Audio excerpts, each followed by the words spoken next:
جھگڑا چھوڑنے پر جنت کی ضمانت۔ اللہ تعالیٰ اور اللہ کے رسول صلی اللہ علیہ وسلم کو مسلمانوں کے باہمی جھگڑے کسی قیمت پر پسند نہیں۔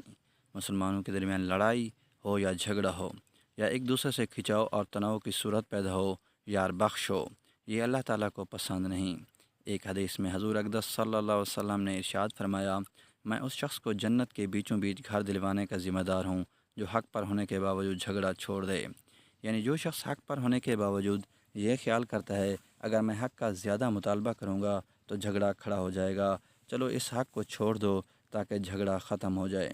اس کے لیے حضور پاک صلی اللہ علیہ وسلم نے فرمایا کہ میں اس کو جنت کے بیچوں بیچ گھر دلوانے کا ذمہ دار ہوں۔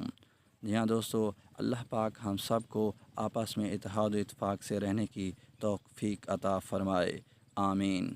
مزید اس طرح کی ویڈیوز کے لیے سبسکرائب میری چینل۔